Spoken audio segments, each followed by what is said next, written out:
What's up, people? It's X and I am gonna do another Marvel vs. DC character rant, or debate. Now, just the other day, again, I was on Comic Vine and I saw a thread called Sandman versus Clayface. And as we know them, these are really, really old characters, and they come from way back in the day. Sandman's from the 60s, and Clayface is, well, I'm not sure where he's from, but he's probably from the 50s. Either way, Clayface is an older character than Sandman in many ways. So, Clayface came first, and Sandman came along the way. Now, I'm going to do a debate on, how these guys' powers work and how, you know, much of a interesting matchup this would get into.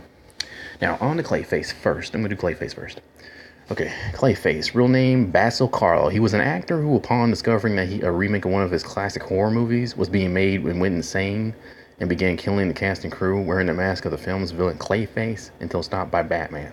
Initially having no powers, apparently Carlo joined with a group of other Clayfaces and stole their combined abilities and allowed him to shapeshift in any form he wants. So this guy was already bad before he pretty much turned into a superhuman. So, he's definitely not the sympathetic kind of villain that we want to see.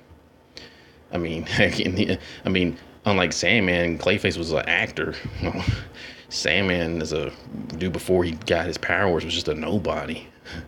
And your Clayface pretty much took the lead after that.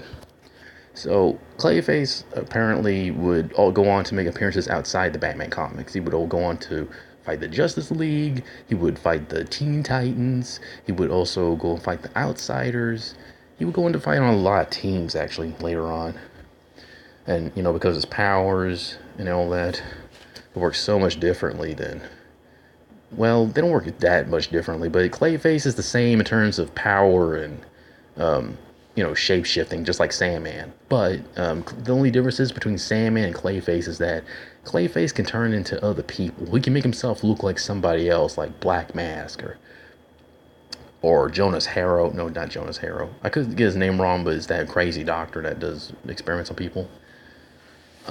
He can pretty much make himself look like other folks. He can make himself look like the Joker. He can make himself look like Penguin, things like that.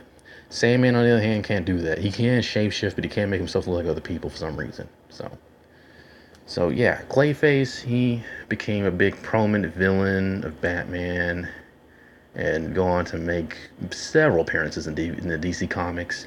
And I just think that I think as a character, because after Joker, because let's face the facts here, the most well-known Batman villain is Joker. But after that, that's pretty much all people think about. Unless you're a hardcore Batman fan, then you know about, Clayface, or unless you're just a big comic book geek like myself, then you know about Clayface somewhere along the lines. Because, let's face it, if you go to the middle of the street and ask somebody about Clayface, they're like, who the heck is Clayface? And I'm like, well, he's not a well-known character. He's not well known, but you know what I mean. So now on to Sandman. William Baker, also his other alter ego, Flint. Sandman was a criminal that escaped from a prison and fell into some kind of construction. Can't say talk right. A construction site, and what happened is that he was in the middle of an experiment they were doing with sand. And see, what happened is that one scientist didn't know or should I say Flint Marko, because he's not Sandman yet, was in that experiment. What happened is that Chrysalis went inside Flint Marko's body. It went through his pores and started changing his molecules from the inside and started turning them into sand. And then the next day that Flint Marko woke up, Bert turned into sand and started, realizing that he's not a normal human being anymore. And then he went on to try to go on the street and realized that he could, because he's sand, he can't be harmed by physical objects. So he goes on a crime spree. And I remember this comic book because this is a Spider-Man comic book, of course. And Spider-Man, of course, appears on the scene and tries to fight Sandman, but realizes punches go straight right through him and he can't hurt him because it's made out of sand. So Peter, of course, in this battle tries his best to, get a good left hook on Sandman. But instead, Sandman hits him with his stomach in the sand form, and Peter falls backwards And what happens is that his mask tears off, and then realizes and thinks that, okay, if I continue to fight this guy now, he's gonna know who I am, and just expose my identity to everybody. And then J. Jonah Jameson's not gonna have a big fit about that everywhere. So what Peter does is that he leaves the scene, and Sandman calls Spider-Man a coward because he left. And what happens is the next day is that Peter's at school, and Sandman decides to go and he goes up to a teacher that he remembers because he is the same as a kid.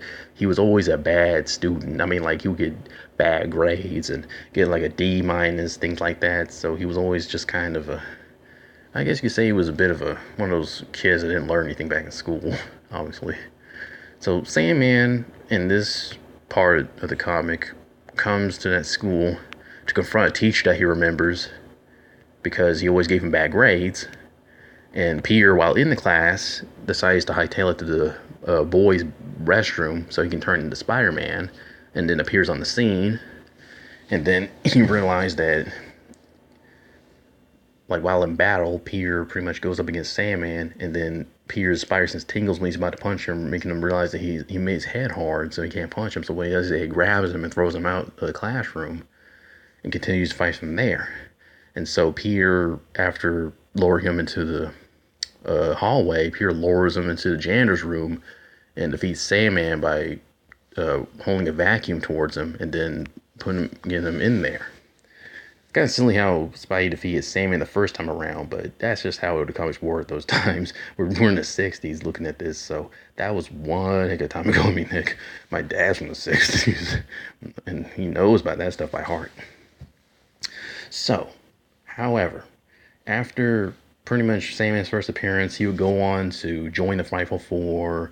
He would go on to fight the Thing for the Fantastic Four, and he would, be in bigger other comic books, and become a pretty big character, of course.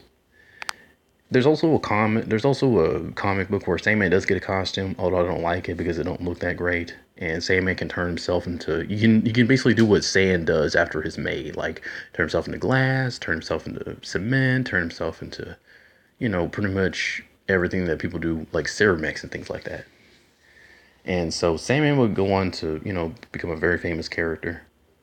But I do remember that later on, Sandman does start sort of turning into a superhero because I remember in one comic where Sandman starts joining up with Silver Sable's Wild Pack, so he starts becoming more of a good guy from there. And there's also a comic that some people probably don't know about in the 90s that's called Marvel Team Up in the 90s, of course, in 97 to be more specific. And Sandman teams up with Spider-Man in that comic. I might put a link in the description so you guys will know what I'm talking about. Yeah, Sandman teams up with Spider-Man. Spider-Man goes on about how, him and Sandy first met and how their battle turned out. And Sandman goes on about he's not that guy anymore and he wants to, make himself renew himself as a better person. And he starts becoming Sable's, little go-to guy. Well, not go-to guy, but becoming Sable's little assistant. And so we get more Sandman and other comic books like that. It's kind of funny because that's not a Spider-Man title and, we've seen him in bigger pictures. So now that I've done a closure on Clayface and Sandman's origin and how they've turned out when they got, further in the comics as the comics have grown over the years, now on to, how what version of this battle could take place with Sandman and Clayface. Let's see what beats, like rock, paper, scissors. Let's see what beats, is Clay or Sand? I'm leaving that debate to you guys in the comments below.